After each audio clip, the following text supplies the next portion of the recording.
Assalamualaikum warahmatullahi wabarakatuh. Sebelum saya memulai mempresentasikan, saya akan menyebutkan nama anggota kelompok saya. 1. Andi Aslan, 2. Arif Rahmat Hidayah, 3. Erik, 4. Muhammad Yunus, 5. Paramita Sari, 6. Sheryl Novitasari, saya sendiri sebagai moderator, 7. Sri Wulan, 8. Yusiati, yang akan kami bawakan siklus pendapatan. Pengertian siklus pendapatan. Apa itu siklus pendapatan? Jadi, siklus pendapatan adalah rangkaian aktivitas bisnis dan kegiatan pemrosesan informasi terkait yang terus berulang dengan penyedia barang dan jasa ke para pelanggan dan menagih kas sebagai pembayaran penjualan-penjualan tersebut. Urutan aktivitas dasar dalam siklus pendapatan. Yang pertama, siklus pendapatan dimulai dengan penerimaan pesanan dari para pelanggan, lalu memeriksa dan menyetujui kredit pelanggan, serta memeriksa persediaan dan juga menjawab permintaan pelanggan. Yang pertama, penerima pesanan pelanggan. Pesanan pelanggan dapat diterima melalui surat, telepon, ataupun website. Dan yang kedua, persetujuan kredit. Sebagian besar penjualan antar perusahaan dilakukan secara kredit, dan kredit harus disetujui sebelum diproses.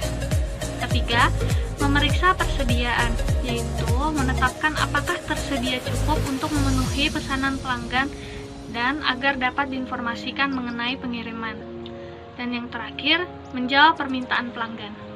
Urutan kedua, aktivitas dasar kedua dalam siklus adalah memenuhi pesanan pelanggan dan mengirimkan barang dagangan yang diinginkan. Aktivitas yang terdapat di dalamnya ini adalah: yang pertama, ambil dan mengepak pesanan, lalu yang kedua, mengirim pesanan.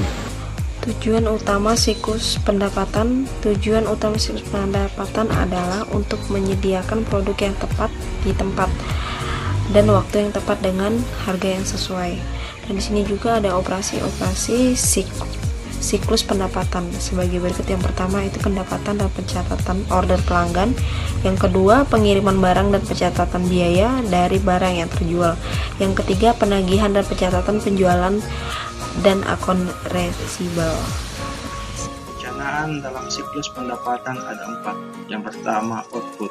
Output dari sistem informasi adalah yang dibutuhkan manajemen. Output berupa laporan yang akan digunakan sebagai alat menentukan keputusan dan perencanaan serta pengendalian. Yang kedua, input. Dokumen yang diperlukan sebagai masukan siklus pendapatan sebagian berasal dari pembeli.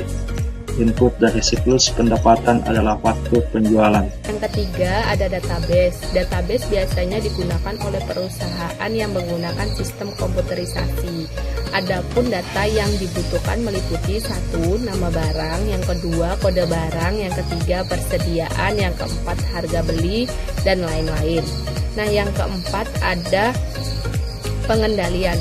Tujuan umum yang berhubungan dengan semua aktivitas siklus pendapatan adalah bahwa data yang dibutuhkan dan seluruh aktivitas yang dilakukan secara efektif dan efisien. Oke, sekarang kita masuk ke kesimpulan terkait apa yang disampaikan sama teman-teman di atas.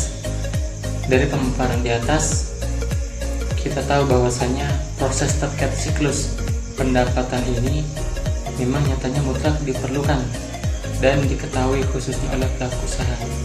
Tujuannya tidak lain guna menciptakan kondisi perputaran keuangan yang sehat, terapi, dan dapat dipertanggungjawabkan. Kira-kira demikian kesimpulan dari presentasi kelompok kami.